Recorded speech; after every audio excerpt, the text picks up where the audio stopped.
अस्सलाम वालेकुम वरहमतुल्लाह।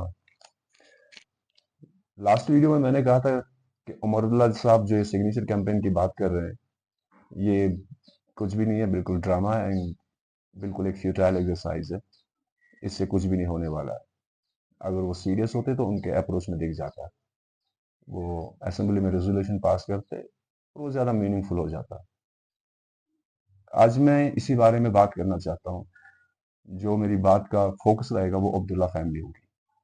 शेख फैमिली से शेख खानदान कहते हैं। एक पैटर्न है जो सारे हम कश्मीरियों ने देखे हैं, हमारे बुजुर्गों ने देखे, हम देख रहे हैं, हमारी आने वाली जनरेशन्स भी देखेंगी। और इस पे बात करना जरूरी है। कुछ लोगों को कंफ्यूजन है इस बारे में। कुछ लोग सही मानते हैं, कुछ लोग गलत मानते हैं। तो इस बारे में बात करते हैं आज की। शुरुआत होती है 13 जुलाई 1931 से। शुरू पहले हुई थी, बट यहाँ से एक कहानी में एक नया मोड़ आ जाता है। अब्दुल कदीर खान साहब की ट्रायल चल रही होती है सेंट्रल जेल में। तो लोग सेंट्रल जेल के बाहर जमा हो जाते हैं और इस ट्रायल में देखना चाह रहे थे कि क्या होने वाला है। इसी अवस्था में कुछ भगदड़ हो जाती है और पुलिस गोली चलाती है, जिसमें 22 मासूम लोग शहीद हो जाते हैं।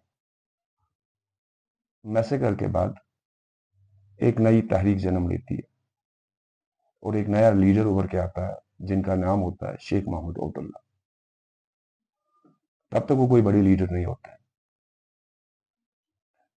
तो शेख महमूद अब्दुल्ला एक पार्टी फॉर्म करते हैं जिसका नाम वो मुस्लिम कॉन्फ्रेंस रखते हैं। और ये तहरीक शुरू हो जाती है डोगरा रूल के खिलाफ।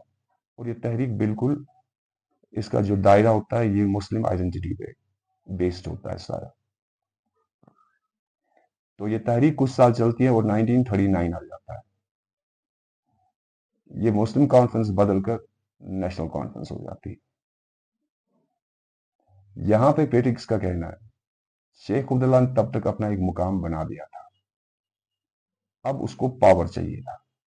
इसीलिए कश्मीर में वो एक मुस्लिम आइडेंटिटी के नाम से पॉलिटिक्स कर रहे थे, लेकिन दूसरी तरफ से वो दिल्ली की फ्रेंडशिप भी चाहते थे। जिससे हम अगर थोड़ा और स्पेसिफिक हो जाए, नेहरू साहब की फ्रेंडशिप। और वो नेशनल कॉन्फ्रेंस, मुस्लिम कॉन्फ्रेंस को नेशनल कॉन्फ्रेंस में बदल देते हैं। और कुछ लोगों को पसंद नहीं आता है, जैसे चौधरी गुलाम अब्बास साहब। वो कहते हैं कि शेख साहब ने कॉम्प्रोमाइज किया हुआ है। अगर हम मुस्लिम आइडेंटिटी और क्योंकि मुसलमानों पे जुल्म हो रहा है, उसके इर्द गिर्द एक पार्टी हमने बना दी, लोग हमारे साथ हैं। अब ये अचानक से ये सेक्युलरिज्म क्यों? हालांकि मुझे जाती तो कोई प्रॉब्लम नहीं है, बस मैं आपको ये बता रहा हूँ हो क्या रहा है, हुआ क्या है और अब भी क्या हो रहा है। तो ये बात होती है 1939 में, जब क्रिटिक्स के हिसाब से शेख साहब ने पहली बेवफाई कर दी। तो आते आते 1947-48 आ जाता है। फिर आपको पता ही है कि क्या हो जाता है, कि अकॉर्ड हो जाता है कश्मीर का इंडिया के साथ। और नेहरू साहब आते हैं यहाँ पे, पेल्बिसाइड का वादा करते हैं। और वो पेल्बिसाइड नहीं होता है, उसके बदले ये होता है कि शेख साहब प्राइम मिनिस्टर बन जाते हैं। तो 1953 में शेख साहब को अरेस्ट किया जाता है। अपने ही दोस्त की हुक्म पे उसको अरेस्ट किया जाता है। तो वो फिर से रायशुमारी का नारा देने लगते हैं। तो 22 साल पावर में बाहर रहने के बाद हम फास्ट फॉरवर्ड करते हैं 1975 में, जिसे हम शेख इंदिरा अकॉर्ड अकॉर्ड के नाम से जानते हैं।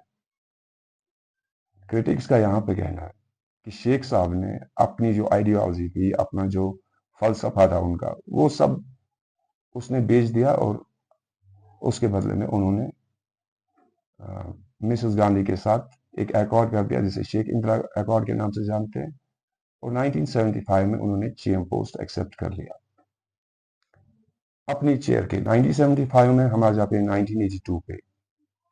1982 में शेख साहब की डेथ होती है, तो उनके जानिशीन, उनके फर्जंदे डॉक्टर फारूक अब्दुल्ला साहब चेयर संभाल लेते हैं। तो हाथ तो दिल्ली का ही रहना है सर पे। तो फारूक साहब को 1984 में उनको डिसमिस किया जाता है। तो 1982 में फारूक साहब 1984 में फारूक साहब को हटाकर गुलाम अहमद शाह साहब को लाया जाता है। तो इसके खिलाफ फारूक साहब काफी रेजिस्ट करते हैं कि हमें दिल्ली की इतनी इंटरफेरेंस पसंद नहीं है और होनी भी नहीं चाहिए। हर रीजन एक रीजनल पॉलिटिक्स अपनी है, एक कश्मीर की अपनी आइडेंटिटी है, जैसे महाराष्ट्र की है, जैसे कन्नड़ है, जैसे बिहार की है, हर किसी की है। तो हम कश्मीर की भी अपनी एक आइडेंटिटी है, एक अपनी पॉलिटिक्स है जो हमारी रीजनल बेस्ड है। इसी असना में होता यह है 1986 आ जाता है। तो फारूक राजीव एक दूसरा अकॉर्ड बन जाता है, जिसमें फारूक साहब को फिर चेयर में बिठाया जाता है। तो यहाँ पर भी यही कहा जाता है कि फारूक साहब ने अपनी जो रेजिस्टेंस है, अपनी जो कश्मीर आइडेंटिटी या जो दिल्ली का इंटरफेरेंस है, उसके बदले में सीएम पोस्ट एक्सेप्ट कर लिया। 1986 में अब फिर से चीफ मिनिस्टर बन जाते हैं फारूकुल्लाह साहब। तो 1987 आ जाता है, तो इलेक्शन हो जाता है। नेशनल कॉन्फ्रेंस और कांग्रेस फिर एक अलायंस फॉर्म करते हैं और 87 में इलेक्शन रिग हो जाता है। और जो 87 में जब इलेक्शन रिग हो जाता है, जिसके दो मेन जो आइडियोलॉजीज लड़ रही होती है, मुस्लिम यूनाइटेड फ्रंट एंड दूसरी होती है नेशनल कॉन्फ्रेंस और कांग्रेस का अलायंस, तो एमयूएफ को हराया जाता है, जिसमें बहुत ही, जैसे हम अक्सर आप बात कर सुनते होंगे, एमरा कदर सीट की जो मोहम्मद यूसुफ शाह अल मारिफ सलाउद्दीन की जो सीट है, जिसपे ज्यादा चर्चे हो जाते हैं। तो फारूक साहब यहाँ पे कश्मीरी यूथ को, एक जनरेशन को मिलिटेंसी की तरह धकेल देते हैं। इसकी वजह हो जाती है 1987 का रिग्ड इलेक्शन। तो 1990 में 19 जनवरी 1990 में, if I am not wrong, Farooq साहब रिजाइन कर देते हैं। और अगर मुझसे पूछा जाए तो मैं ये कहूँ वहां पे उनको रिजाइन नहीं देना चाहिए था, मगर बात वही है ना, फकीर आदमी है जी, झोला लेके चल पड़ेंगे। तो ये तहरीक चल रही होती है, खून सड़कों पे बह रहा होता है, कश्मीर में सब कुछ, वो मुझे डिस्कस करने की जरूरत नहीं है, सबको पता है। 19 तो फारूक साहब लंदन में होते हैं फैमिली के साथ। 1996 आ जाता है, तो फारूक साहब को फिर वहां से लाके पैराशूट से कश्मीर में बिठाया जाता है और वो फिर हुकूमत कबूल करते हैं, सो कॉल्ड इलेक्शन करके। हालांकि हाल ही में रोहला साहब ने, जो कि एमपी है नेशनल कॉन्फ्रेंस के, उन्होंने खुद कहा है कि अगर 1996 में नेशनल कॉन्फ्रेंस हुकूमत इलेक्शन नहीं लड़ती, चाहे उन्होंने इलेक्शन ही बोला होगा, इलेक्शन के लिए तैयार नहीं हो जाती, शायद कश्मीर का आज, कश्मीर को कुछ ना कुछ मिल ही जाता और हालात कुछ अलग होते हैं। अब बात करते हैं उमर साहब की, हमारे सिटिंग चीफ मिनिस्टर हैं, उनके बारे में थोड़ा जान लेते हैं। उमर साहब का जन्म एसेक्स यूके में होता है 1970। वहीं पे वो एलीट स्कूल्स में जाते हैं, बीकॉम की डिग्री हासिल करते हैं और बॉडी गार्ड्स और लग्जरी कार्स के साथ बड़े हो जाते हैं। उसके बाद आके आईटीसी ओबराय होटल्स में जॉब करते हैं, क्योंकि उनकी फैमिली के लिए सारी वीआईपी लाइन्स तो ओपन थी। और उसके बाद उनको पॉलिटिक्स में रेड कार्पेट मिलता है और अटल बिहारी वाजपेयी की सरकार में वो एमओएस बन जाते हैं।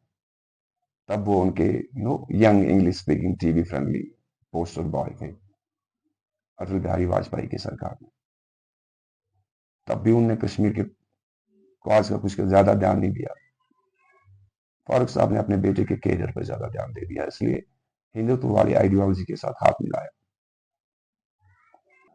2009 to 2014 वो चीफ मिनिस्टर थे, तो क्या हुआ, वही पैलेट्स बुलेट्स अफसफा पीएसए, 120 मासूमों की जान चली गई। तब भी वो वही अपनी इमोशनल स्पीच और बेबसी का इजहार करते हुए, तो रिजाइन क्यों नहीं करते हो भाई, आपके रिजाइन से फायदा होगा इस सिचुएशंस में।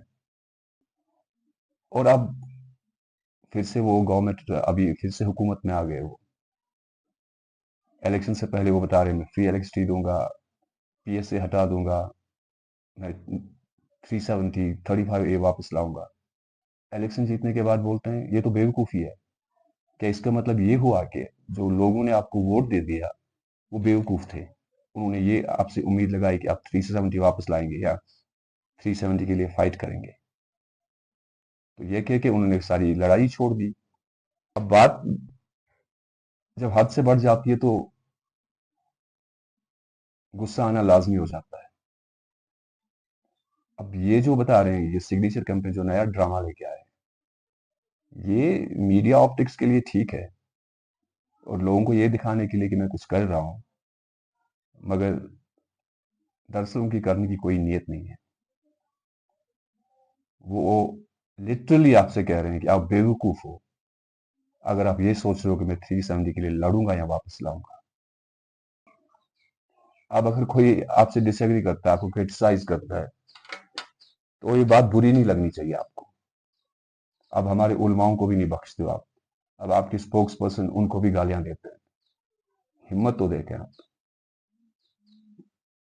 फाइनली मैं यही कहना चाहूंगा कि जो मेरा मानना है, अगर किसी को एतराज हो मेरी बात से, मैं सीखने के लिए तैयार हूं कि जो अब्दुल्ला फैमिली है, इन्होंने सिर्फ कश्मीर के भरोसे को नहीं हमेशा तोड़ा है, उन्होंने ऑक्शन कर दिया है उस भरोसे का अपनी चेयर के लिए। और कश्मीर को लीडर्स पैलेस से नहीं चाहिए।